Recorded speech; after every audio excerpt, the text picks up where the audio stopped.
Welcome to No Alter Egos, the place for conversation without the mask.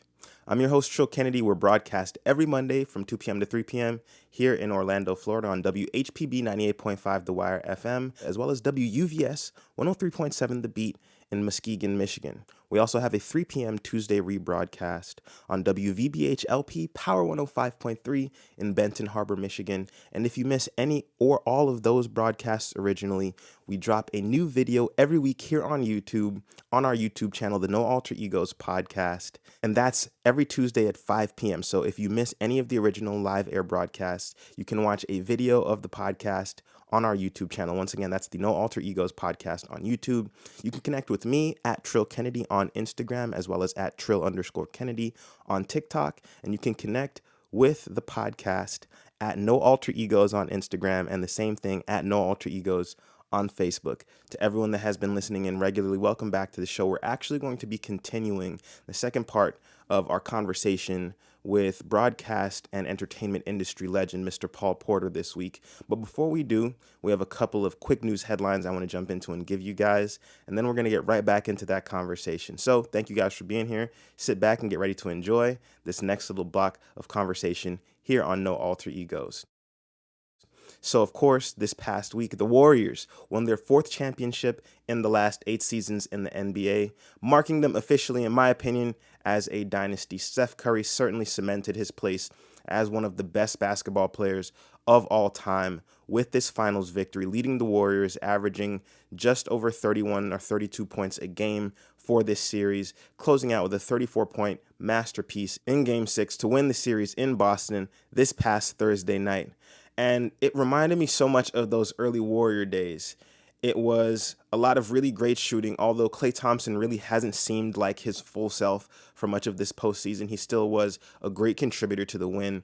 And I think I'm most happy for Andrew Wiggins, who was brought over onto the team after being considered a relative bust in terms of not his production levels per se, but just in terms of his will to win and to transcend and take the Timberwolves into that kind of championship contention. So to see him come into a winning environment, onto a team where he wasn't required to carry as much of the load and where he could just be a seminal piece to a championship contender, he really was allowed to shine, and I'm really happy for him in that sense, as well as Gary Payton II. I mean, how could you not root for that guy, right? To think about where he started from, being undrafted and then having to travel around playing overseas for a little bit, and then to come back into the league and not even be sure if he was going to make the Warriors' final roster this year. 29 years old, you're starting to reach that place where as an athlete, they're looking at you and saying, well, are you washed up, especially for a league like the NBA that is built on young superstar talent? But to see him come into the league and to think about the fact that he was considering even a video coordinator job just so he could be with the organization.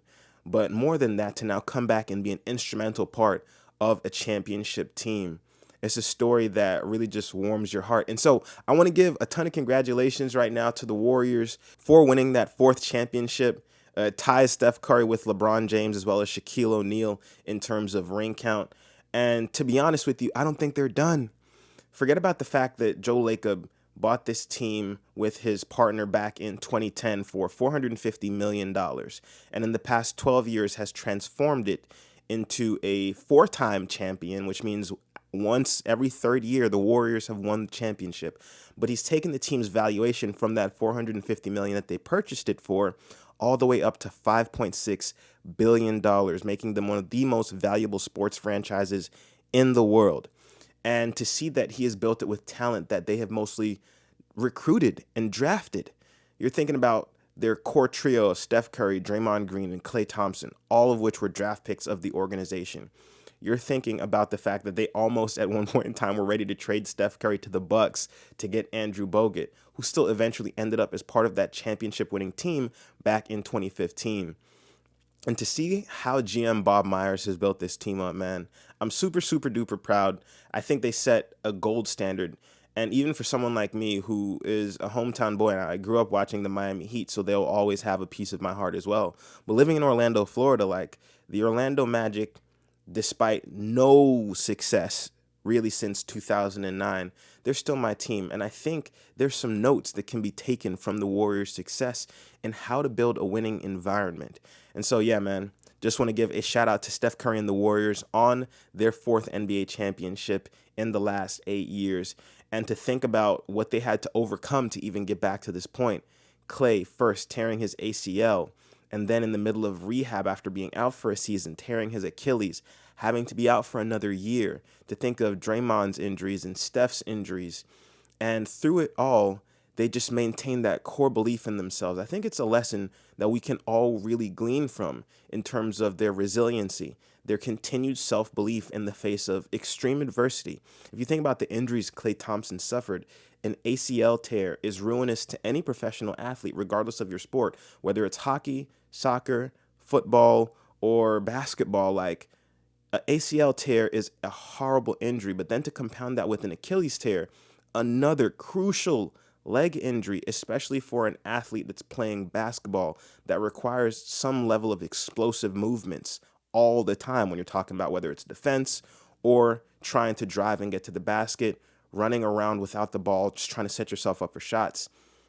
And yeah, man, I'm really proud to see where they have come from, the fact that they faced severe adversity over the past few years, and they have bounced back to once again be crowned kings of the NBA.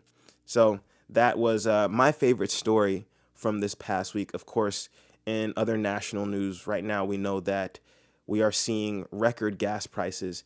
And I want people to understand something. I see a lot of these stickers about blame Joe Biden for this, and I wish people weren't so simplistic sometimes. They didn't fall for the tricks of politicians and media networks that are so quick to try and blame politicians that really they're not able to exercise any real power. I've spoken about it before, the fact that we have a system of legalized bribery here in the U.S. that we just call lobbying. So corporations can pay corporate lawyers, known as lobbyists, ungodly sums of money to go out with coffers full to politicians to say, we need you to pass these laws, we need you to block these laws, and if you don't, then we're going to make sure to fund an opponent or a challenger when it's time for you to come up for re-election. They essentially can threaten and control the job security of our politicians. I'm not here to say that the politicians are any better, but what I want us to do is gain a full picture. Right now, gasoline is around the same price that it was all the way back in 2012, about $117 to $120 per barrel for oil. And yet gasoline is more than double the price that it was back then. And I want us to understand this has nothing to do with the fiscal policies of our federal government. This is genuinely just corporate greed from the energy sector. Right now, they are price gouging, and they're engaging in a level of price gouging that is really, really disgusting. And moreover, they'll consider themselves being able to get away with it the less we speak up, speak out, and make noise. If we're going to the pump and we're just making the adjustment to say, we're going to pay $4.50, which actually the average national price right now is hovering closer to $5 a gallon for gasoline, with it being as high as $7 a gallon in some places and as high as $13, $14, and $15 a gallon over in places like Europe. I mean, we have to understand that, yes, the war that Russia has engaged in with Ukraine has destabilized the global oil supply to a degree, but it has not destabilized it to such a degree to command these prices. Right now, oil companies are raking in record profits, extreme record profits. And I want us to understand that this inflation that we're experiencing is really because of the price gouging of the energy sector. 80% of the dollars that have ever been in existence, meaning all the paper money that has ever circulated in terms of the US dollar, they were printed by the Trump administration in early 2020 as a preemptive response to the oncoming pandemic, when they realized they weren't going to make social policies that made a difference. And so while there was to be some inflation expected, what's happening right now, especially in terms of the rising costs, is that as energy costs and as oil and gasoline prices go up, as the price gouging that these energy companies and their CEOs and executive boards are engaging in, as it continues, the cost of shipping and transporting goods goes up because companies are paying higher fuel costs. There is literally a ripple effect from this price gouging that we're witnessing and experiencing as inflation, but really it begins with the fact that in order to move goods from one place to another, you need gasoline and fuel, you need motor oil. And as long as energy companies like Mobil, Exxon, and all of them are engaging in this act of extreme price gouging, we're not going to see a major difference in those prices. They should be held to account. They should be tried in court if we're being honest about it. But that's just not the legal system or the kind of government that we have here in this country. So what can we do about it? We can call our politicians. We can go out into the streets and make noise. We can spend much less on gas. Get only what you need. Don't fill your tanks up. And in doing so, we can kind of cut back on these record profits. But really what we need are politicians that are not spineless. That's the truth of it. Either way, I just wanted us to be very clear on what's going on when you're feeling that pain at the pump. It has nothing to do with most of our politicians other than their extreme cowardice and the fact that they're beholden to a lot of these organizations. And I want us to know and understand that there will come a point where these prices do go back down, but maybe they don't if we don't say anything about it. It's just, there's this old adage, right? If you don't say anything while someone is actively harming you, then they'll kill you and believe that you enjoyed it. And it's the same thing that these companies, like I said, like Shell, BP, Exxon, and all of them are engaging in. They're testing the waters. Can we charge $5, $6 a gallon? And people are saying, yes, you can. It'll cut into our budgets, but we have to be able to get to work and go places and travel. And until we take an active stand for ourselves, these kind of practices are going to continue. At any rate, just wanted to update you on a few of the things that have been going on. It's been quite a tumultuous few months between the mass shootings, the increased gas prices, despite the price of oil not being in skyrocketed territory. And I know that everyone out there is a bit worried about the future, but the truth of the matter is life will go on. It really will. It really will continue. But at any rate, let's get back to our conversation right now with Mr. Paul Porter. Let's get past all the craziness and nonsense of what the people that are in charge of how we move around the world, what they're trying to do to everyone else, and understand that at the end of the day, things will improve and get back to what we consider to be a safe normal. And now, more of our conversation with legend, Mr. Paul Porter. Welcome back to No Alter Egos, here with Mr. Paul Porter. I wanted to jump in and talk with you about what you just mentioned, which was the seeming lack of communication between generations. And I thought, and maybe it's once again, it's the process of a young human mind being in the world. You don't know anything yet. I'm still in my whole life. I know I'm going to But be learning. it's not only young people, it's old people.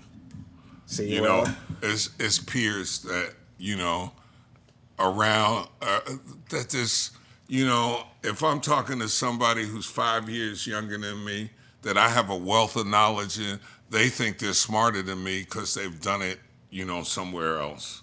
Or I just think we're so against sharing and really, and that's why I try to be honest. I told you I've fallen more times than I've gotten up sometimes, and you got to humble yourself. But people are really into their egos and thinking they can do things better than you and not sharing. And I don't know. It's a sad state in our community for sure.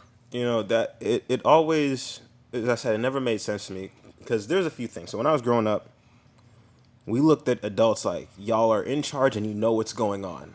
That's your thought as a kid, is that the Yeah. adults around you know everything.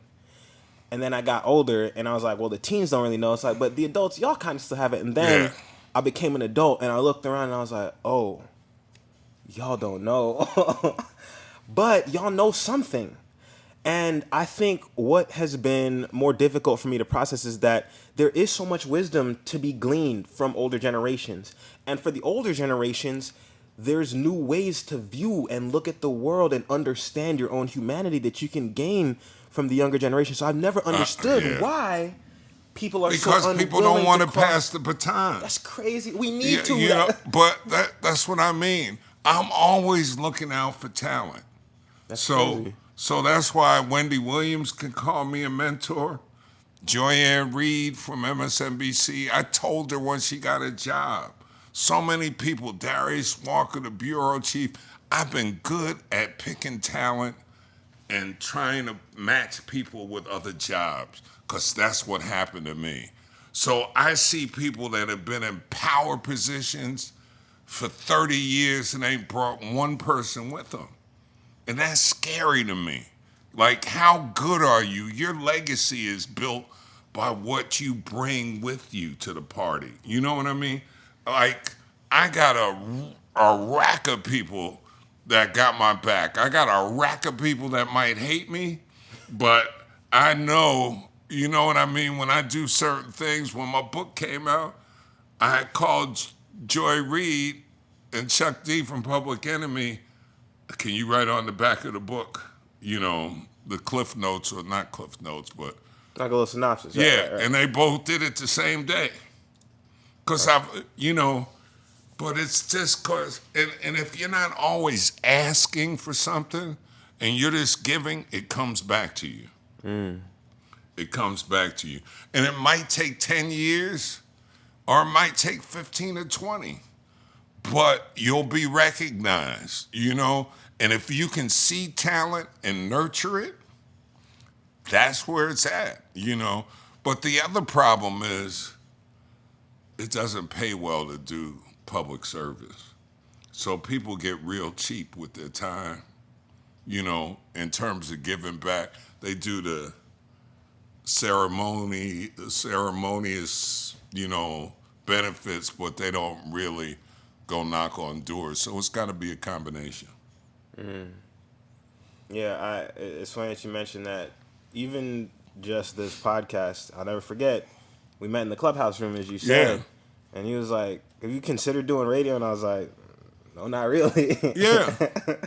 Yeah, but that's what it has to be. Like, people, and you're gonna reach out to somebody 2 years from now and say, and if you're not doing that, like, the worst thing to me, like, one of my boys, man, he's been in the business 25 years, and all the cats that started with him are still with him. I don't want you to be with me.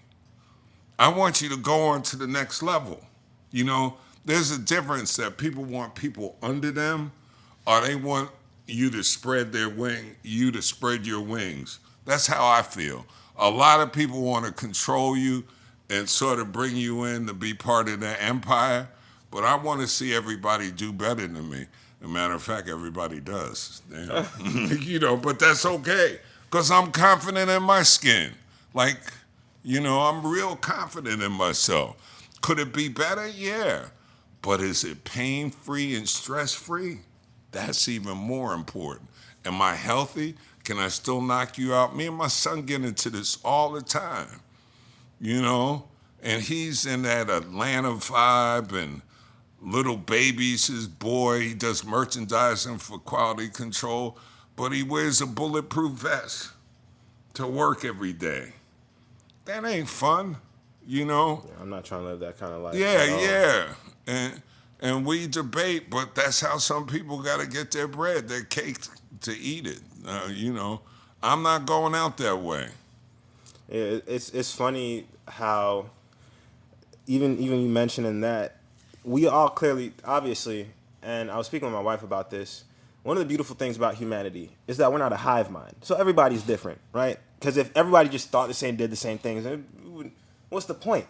But at the same time, man, some people's tolerance level, like for me, as you said, ultimately, my goal is I want to help tens of millions of people one day. Not only be more informed about the world, but maybe see some of the stuff inside themselves and do better. And for that, I just want a house by the beach. I just want to be able to wake up and look at the ocean, Yeah. stretch my arms, say thank you, God, for another day of life, and go on about my day. And I couldn't imagine being in a position where even if you was paying me $100,000 a year, where I have to wear a bulletproof vest to go to work because somebody might be taking shots at the entourage and the crew. My tolerance level is just not there. Yeah. But money makes people do different things. Yeah. And a lot of the folks out here that appear to be giving, they're Robin Hood. They're robbing one person to pay another. And that's the other scary part. Just give me your time and your energy, man. I'll work on the rest and put you in a situation. But it's a journey, man. And when you stop learning, everything stops. I feel like it's when you die. Like, I feel Yeah. like death is when you stop learning. Yeah, and I've had periods where I stopped and had to pick myself up. You know, after I got fired from BET, that was like the darkest period in my life. And then I was like, what? And since then, I've been thriving, you know. But it takes, you know, we all want to be depressed because that's why everybody's so dark. You look at the suicide rate.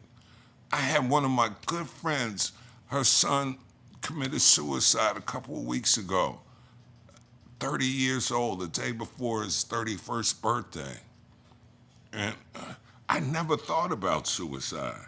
And I've been depressed.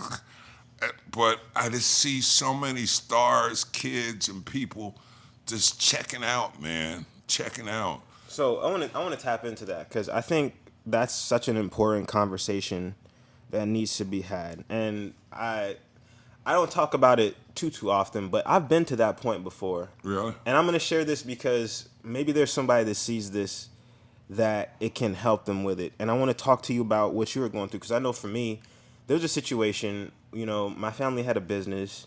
I worked to get it some publicity, got pushed and published in the Orlando Business Journal, and like a month after the article came out detailing that, you know, my mom had founded this multi-million-dollar company. Well, it was $1 million company, and then I came in and we turned it into a multi-million-dollar operation. And like a month after that, the feds were inside to do an investigation in our office. And that was my early transitioning into mid-20s, and I spent the next several years of my life going through a federal lawsuit against the Wow. government for several $1 million that we eventually lost. And I learned several things, which was first, fundamentally, the American justice system isn't based on justice, it's based on money and access to halls of power. It's wars of attrition. So if you have the resources to fight it out in the courts, you will win. Exactly, And if yeah. you don't, you will lose. It's never really about truth in the pursuit of justice. But more importantly, as I was going through that period, I had already been diagnosed with chronic depression back in college. And I found myself in a spiral where I was thinking about suicide like daily. Really? And when you're at that point, at least from my experience, it was just like when you wake up and you're like, oh, shit, like why am I not asleep right now? Like you just want to go back to sleep, but you can't, and you have to try and be productive. And it was day after day of living that experience where it takes this toll on your mind. And the one thing that pulled me out of it after years of going through this was the question, and then what? I began to think about it, you know, and then what? So you kill yourself. What happens next? Your family's devastated. Your mom's heart is broken. Maybe she dies from something like that. There's all this Yeah. collateral damage that can take It's place. so selfish. That's what finally pulled me out of it. And every now and then, I'm not gonna lie, the thought comes, but now I don't even really entertain because I'm just like, sometimes it's just that little, and you flick it away. But when I was in the deepest, darkest throes, man, it's hard. It really is hard, to be honest with you. You don't like going on is like a burden. You feel like a burden because you like, I know everyone can see me in this state and I want to do better, but I feel like I can't. Yeah. And so maybe it'd be better if I was gone. But like I said, for me, the question, and then what, is what finally pulled me out of the cycle to realize like all I'd be doing is transferring my pain to the people someone that else. love me the Yeah. most. Yeah. And that's when I was like, no, like at that point I was like, I'll never seriously entertain this thought again because it's not a viable way to address the pain I'm feeling. Yeah. It only transfers it to someone else. So when you got fired from BET, what were you going through? And I know that you just spoke a little bit about what finally pulled you out of it, but what was that period like, and how did that transition happen for you, man? Well, like I said, Stephen Hill fired me, and you know I was in D.C. and the industry was, you know, this 2000, 2001. Anyway, the industry was doing fine, but I was locked in a hole, getting high, you know, smoking weed, and every day getting worse, and then spending all my savings without trying to do anything. Crushed, because the real part that burned me, and you were talking about millions, this is before BET got sold. And I was supposed to, went public, I mean, and got stock options. You know, basically, I Those lost stock out. options hit, man. Yeah, basically, I lost out on $2 million. And that's what was crushing, because, you know, that was going to be the money to separate myself. But what pulled me through it was that I knew I was better than everybody else. Like, sometimes when if you're a failure, you think like a failure. But what I did at BET, I took the ratings. The ratings went up 45% in 3 months because I took out all the crap, all the anyway. So once I started thinking about it and talking to some folks that sort of backed me, it brought me out of that dark place that I was in. And don't get me wrong, I still go there sometime. But Everyone it's does. not that dark. It ain't suicide dark. It ain't I'm gonna kill you. But it also gives me the strength to talk about some of the, I've always been open. I battle about Kathy Hughes, Bob Johnson, some of the people I work with, and people say, oh, you this, you that, you talk about payola, this is what is affecting my culture and my people, and this is my story, not yours. So anyway. But, so I don't mind a good fight. I studied 12 years of Bondo. I still got like 4 moves left. And if I got to fight, I'll fight.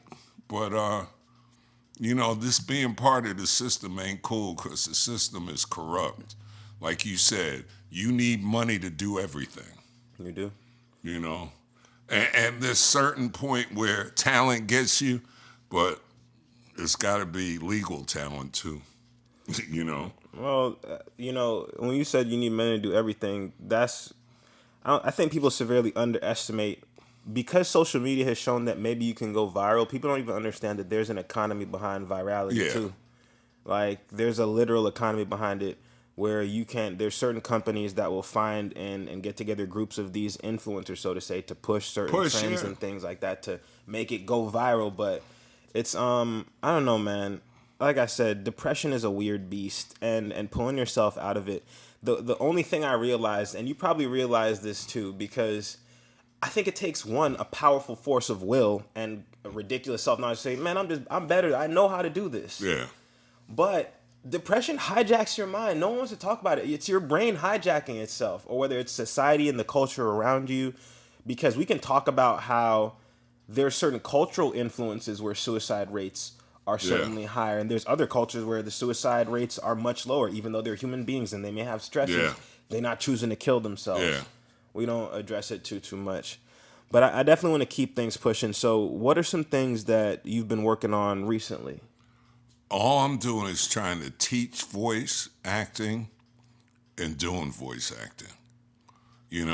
I'm the business of, I got a studio at home. I'm getting older. I still do college lectures, but I want to be on movie trailers. I want to go tonight. That's my thing. That's my last big challenge. And of course, it'll be something else. And I've done I got a station in Memphis. I've done a bunch of commercials, but I want to be that promo guy. I just want to have some peace. I really want to leave the country.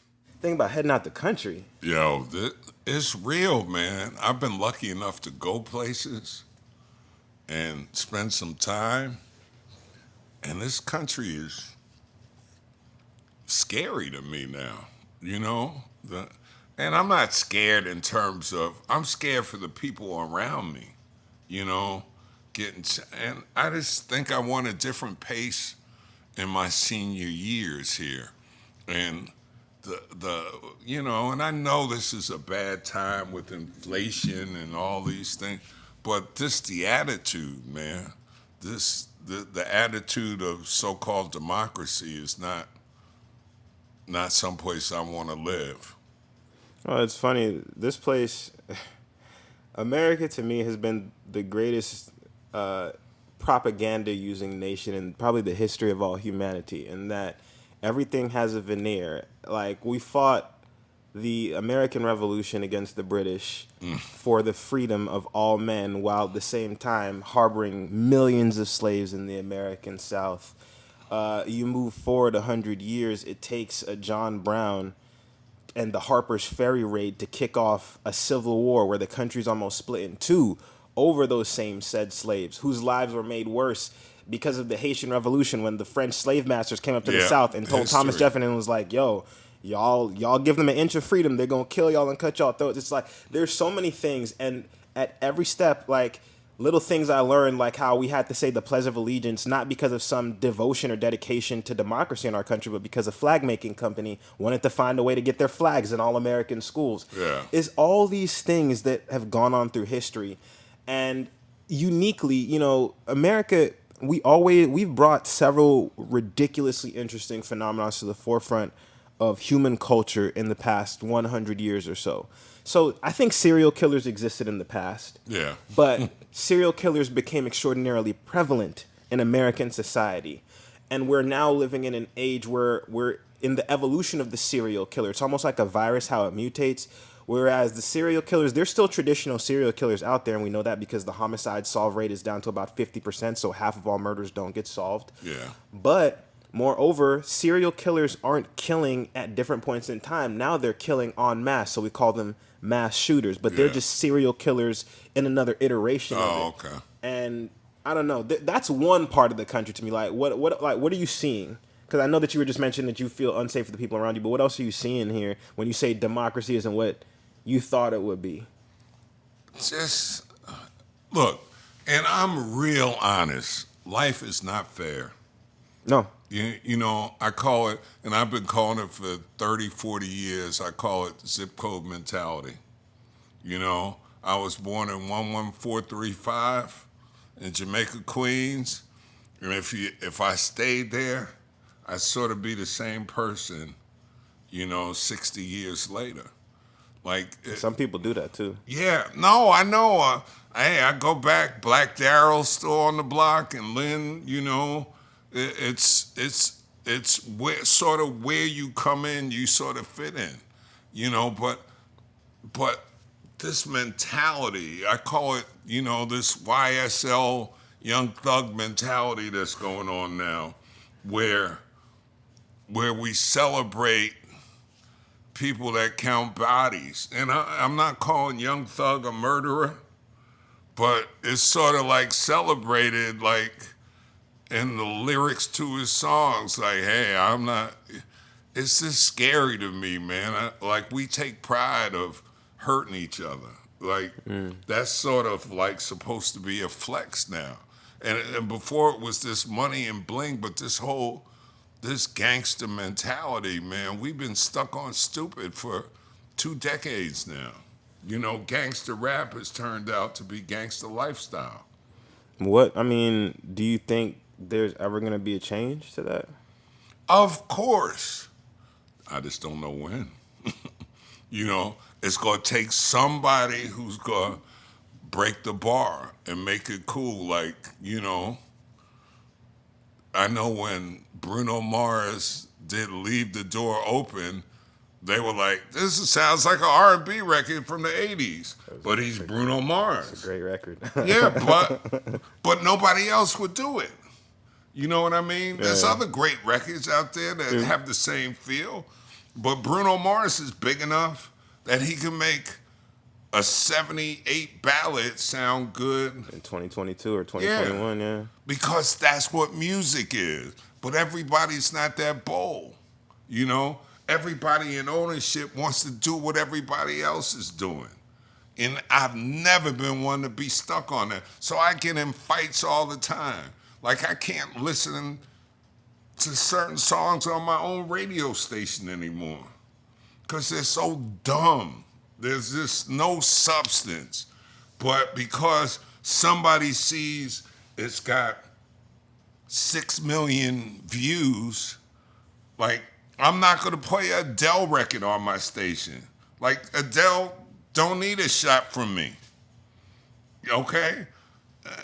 We just have different thought patterns, and hopefully somebody's going to take the charge and lead us back to it while I'll be in St. Lucia, Portugal. I remember we was talking about that, man. So, ultimately, because I'm going to tell you something, it's not just you. It's younger and younger people. You're not the only person I had this conversation with. Yeah. Where my parents, So immigration in my family began with my grandmother from Jamaica. Okay.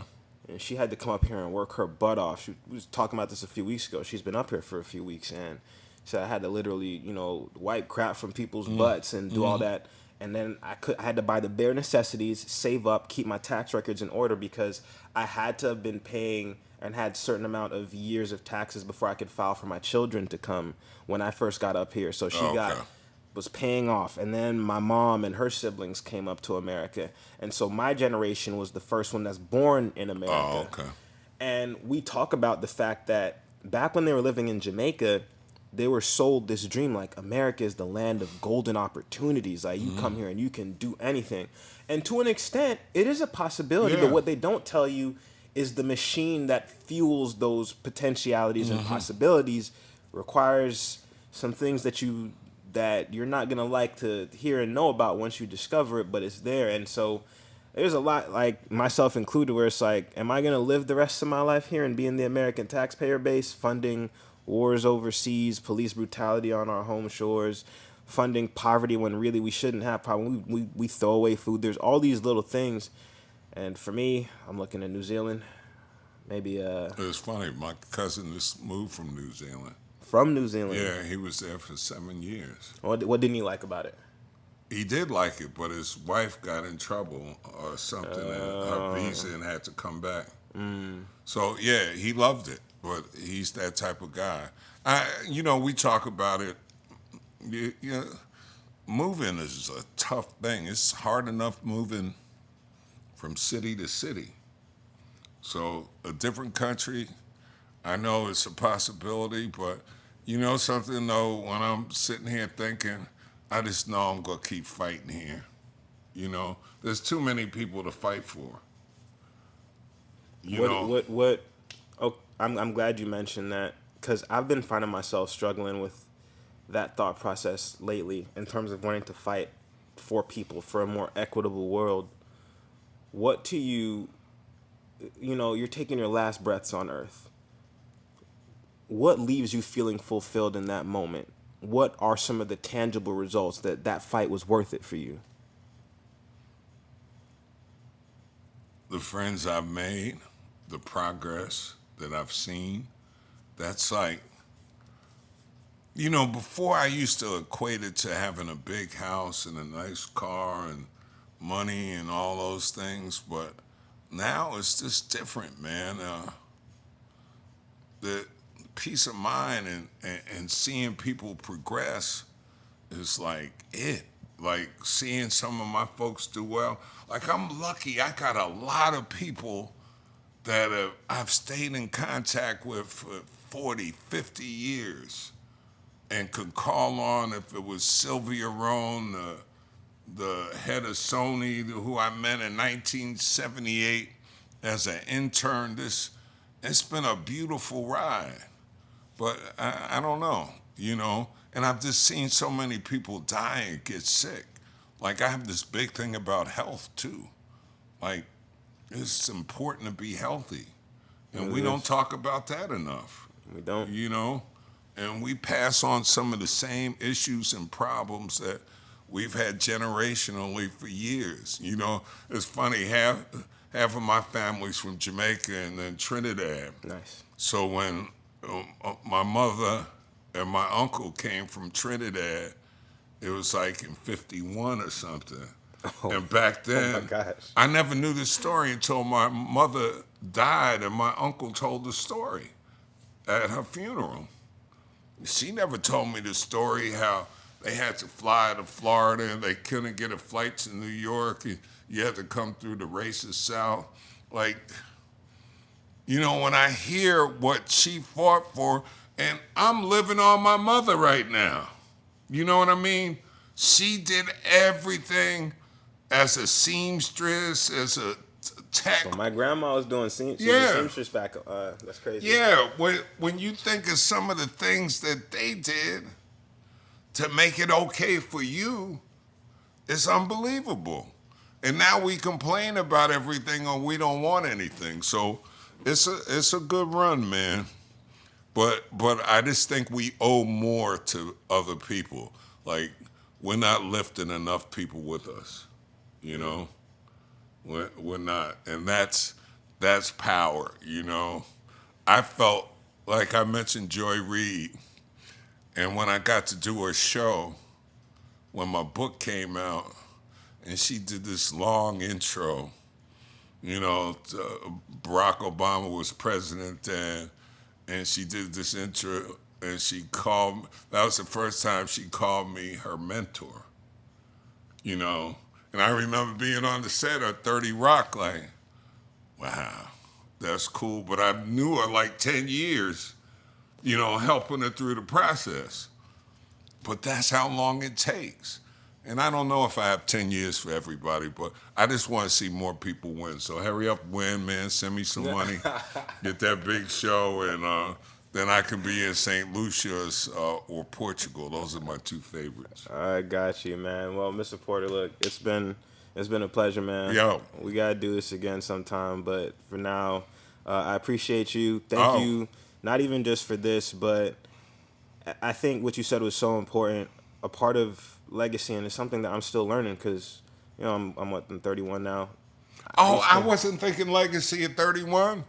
Oh, I wasn't. I'm trying to, But man. yeah, that's what got me about you. I was like, I know this brother, he's young, but he sound like an old man talking about some of these things. So I knew you had some good, you had an old soul but a young spirit.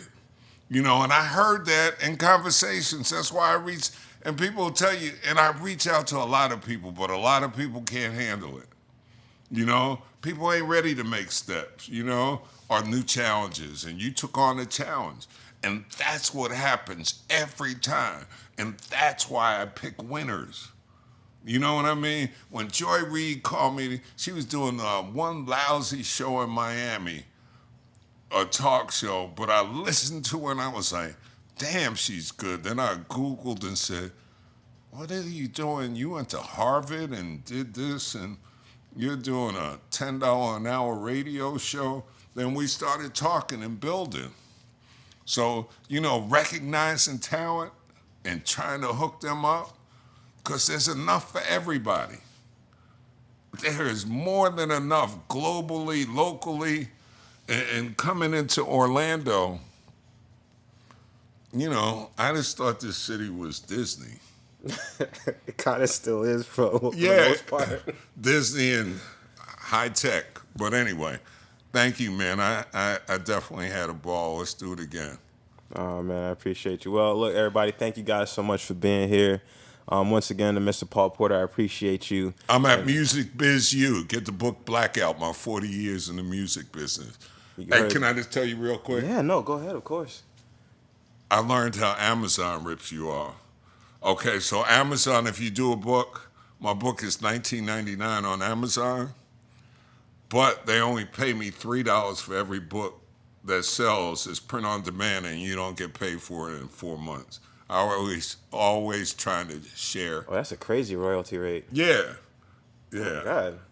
It's terrible, but that's what happens. So remember that if you want to self-publish, either buy your books up front, but anyway. Well, now you know a little bit more for all the future authors out there and current authors. Yeah, if you got to make money off a book, you don't make money off of books, you make money off of lectures. Thank you. The tours. Yeah. All right, take care, everybody. We'll be back with more No Alter Egos. And for now, take care of yourselves. As always, God bless. Man, what an incredible conversation. Just want to thank everyone who watched all the way through and has made it to this point in the podcast, whether you're watching on YouTube or listening on the radio. Thank you guys so much for being here. If you're watching on YouTube, don't forget to like and subscribe to the channel. If you're listening on the radio, please don't forget to follow our social media channels at No Alter Egos on Facebook as well as on Instagram, or at Trll Kennedy on Instagram if you want to engage with me personally. It was really, really insightful to get a chance to sit and peer into his mind. And I'm sure we're going to have another conversation at some point in the future. But I think he offered some really insightful tips, not just on the entertainment industry, but on life. For everyone that has missed it or wants to get caught up on what led to this point in the conversation, you can go back and watch part 1. It's up on our YouTube channel right now, the No Alter Egos podcast. And for everyone else, just going to wrap the show right up right now with a final thought to take with you guys through this week. And the thought for this week is to know and understand that your purpose is what you choose it to be. A lot of times, I think we get caught up in this mystical idea of what our purpose in life is. And so we sit around fretting and waiting for this exact aha moment when we're going to discover who we are and what we're meant to be. But one of the most incredible things about this brain of ours is the fact that we have a choice mechanism. We call it free will, whatever you want to call it. But we can look and from day to day, moment to moment, we make choices and decisions, some of which impact our lives far out into perpetuity, some of which impact our lives in the moment, and some of which are just passing moments in time. But we all have the power of choice that comes along with free will. And so for those of you who may be out there flittering around and trying to figure out, what is it that I'm meant to do? Why am I here? Know and understand that this wonderful choice mechanism that we have called free will is a very big determinant of that. We get caught up in paying the bills, working for someone else's vision and idea when we work for a corporation.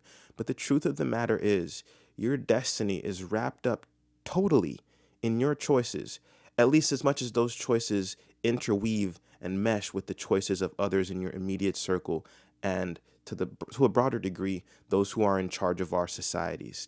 But the truth of the matter is, we all have a choice in this life, and we all have the power to make choices in this life. And so I want you to stop worrying and stop, racking your brain over what your purpose in life is. Your purpose in life is what you choose it to be. It is such a special power that we have all been granted. And I want to encourage and inspire you today to not worry and fret over the fact that you feel as though maybe you're kind of just going along. The truth of the matter is, your life is one decision, one choice away from changing drastically, improving drastically. And you can make that choice today. Ask yourself, search within, and literally just make a decision and stick with it. So often when we face hardships, especially if we make a choice to be one thing and we face obstacles in that road, we say it must be God telling us no, because if we're meant to do something, then it'll just come easy. But that's just not a truth of how life operates. There is difficulty that we're going to face every single day in life. And if we become paralyzed and afraid of making choices because of the difficulties we might face, or worse yet, if we feel as though difficulties are things turning us away from the choices that we make for ourselves, then we'll remain stuck, stagnant, and afraid to move. If you want to get where you feel you need to be in life, it begins with the choice and the choices that you make. And I want to empower you, let you know right now that you are far more in control of your life than you've been led to believe, or that you've even led yourself to believe. You can make choices and decisions to change your life in amazing and incredible ways. And it's not to say it's going to be easy. Of course, you're going to face obstacles, but those obstacles are simply tests. Remember, the Bible says that faith without works is dead. And I'm not saying this to come from some kind of Judeo-Christian standpoint. It's a universal truth. You can have all the faith in the world, but if I have faith that I'm going to win the lottery and never buy a ticket, then I'll never win the lottery. You have to put that faith into action. You have to make a decision, act on it. And even in the face of obstacles, issues, and troubles, know and understand that that's par for the course. It's there to test your faith. It's there to make an honest person out of you, and to make sure that you're not just relying totally on faith, because faith without works is dead. So make a decision. Make a choice. You have the power to do so. Stick with it. Stick with it through the problems and obstacles. And I promise on the other side of it is a destiny far more beautiful than you could have even imagined for yourself. I want to thank you guys so much for being with me and Mr. Porter through these past few weeks. I have some exciting news about an update and change in the format of the show coming up. And just want to thank everyone that has been listening and watching. As usual, it's a pleasure every single week that I get to do this. It's an honor for me. And I hope that you guys enjoy the content. If you do, leave a comment in the YouTube section. Drop a like on the video. It really helps with the YouTube algorithm. Thank you guys for listening. Go through this week. Understand that you are more in control of your life than you think you are. Take care of yourselves. And as always, God bless. Looking in the mirror, I know I'm imperfect. Just like everybody else I know. Most times Sometimes I wish the world looked beneath the surface, but I guess that's how life goes. Had to learn to love myself this time around. Pop a bottle and then take a sip just because. Book a flight and then take a trip just because. Love myself just because.